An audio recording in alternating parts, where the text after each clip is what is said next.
Hi guys, welcome to my channel. So for today's video, I'm going to be talking about the different types of business entities, and I'm deciding to make this video because when I made my previous video on like 10 legal things that you should know about or whatever, I realized that I could really go into detail a little bit more about like the different types of business entities so that you guys could figure out which one would be best for you. I know a lot of you guys that follow me keep up with my videos so that you can get like business advice for your online boutique and stuff like that. So that's what we're going to be talking about in this video. But I also think that I should mention right now that I'm not a lawyer or anything like that.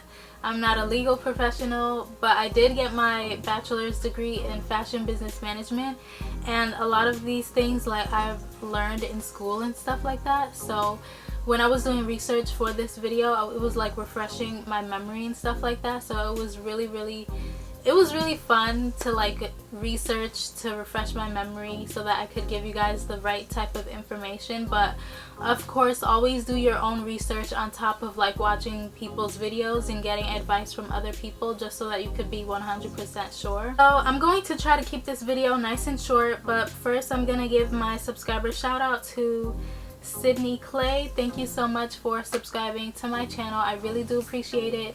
And if you are watching this video, please leave a comment down below and let me know what kind of videos you'd like to see from me. Also guys, be sure to check in on the community tab and stuff, because I like to do polls and just communicate with you guys on there so that I could really get an idea of what you guys are looking for on my channel. So now I'm just going to start. I basically wrote all my notes in here. Just wanted to make sure that this video was organized and I didn't forget anything. So I'm going to talk about the most common business entities, and I think these are the only ones, but they all have like different subsections and stuff like that. So there's sole proprietorship, there's partnership, there's limited liability company, which is also LLC, and then there's also corporation. So I'm going to talk about all four of these a little bit so that you guys can get some type of information. And I'll also give you guys some examples of what each of them are, like what kind of business structure each of them would fall under. So the first one I'm going to talk about is sole proprietorship, and this one is actually the one that I chose when I started my online store. And this is basically where one person is responsible for the entire company's profits and the company's debts. So your personal and professional assets are not considered separate. So like, if your company ends up in debt, then you are personally responsible for that as an individual. And this business entity is at a relatively low cost. You don't really have that much cost except for like the startup costs and getting your business license and stuff like that, and having to pay your business taxes. It isn't really much fees involved there. So some examples of a sole proprietorship could be like an independent contractor, a small business, home-based businesses are a good example, like a bookkeeper, a catering company, even like babysitters and housekeepers could start their own business under sole proprietorship. And of course, having an online boutique or online store. And with this business, it's also an easy exit, which means you basically can end your business anytime without any type of hardcore paperwork or anything like that. And it's pretty easy. I remember when I ended my online store, it was pretty simple and easy. I just had to fill out a form online and it was just done just like that. So the second one is partnership. So this one is owned by 2 or more people. I'm really fed up with my neighbors upstairs.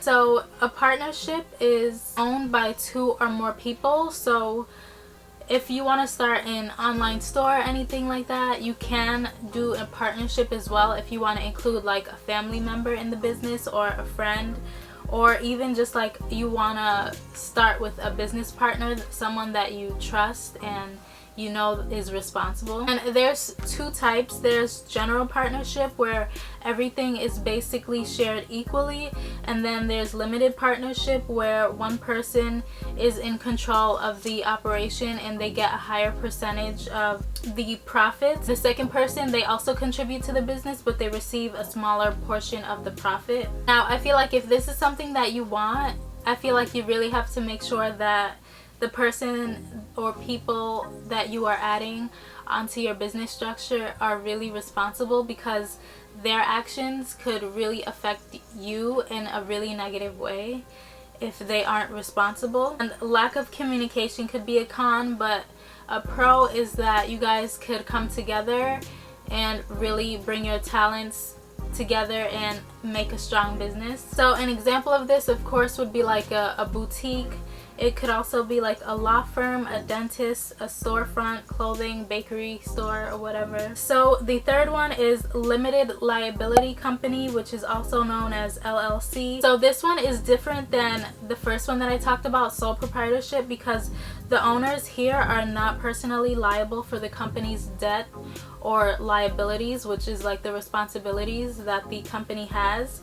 So if the company goes into debt, that's not going to affect like your credit score. So an LLC is basically like a combination of a corporation, partnership, or sole proprietorship. It shares like the same characteristics. And when it comes to an LLC, the people are basically called members, and members don't have to be specifically one person. The members could be individuals, it could be corporations, it could be foreigners, or even other people who have like LLC corporations. They could combine it. So I think this is a good option because it's really flexible, and if you have multiple businesses or anything, that gives you somewhat of a leeway. You could put all of them under that. LLCs are a little bit more expensive to start up. The last one I'm going to talk about is corporations. So this entity is also separate from its owners. It has its own legal rights, so it can sue and it could be sued. It could sell and own property, and it could sell its rights of ownerships as stock independent from the owner. Some examples of this would be General Motors, Macy's, AOL, Google, Microsoft, JP Morgan Chase. And there are, let me see, 1, 2, 3, 4, 5. There are 5 different types of corporations. There's C corporation, S corporation, B corporation, closed corporation, and non-profit corporation. Yeah, so that is basically all of them that I wanted to mention. So out of all of them, I feel like depending on what your situation is, you could either go with sole proprietorship or partnership, or even LLC, depending, like if you have other businesses or other people you want to connect with, then I feel like that would be a good option for you. So I hope that this video was helpful. I don't want this video to be really long or anything, so if you guys have any questions, leave them down below in the comments. And yeah, thank you guys so much for watching this video. I'll catch you in my next video.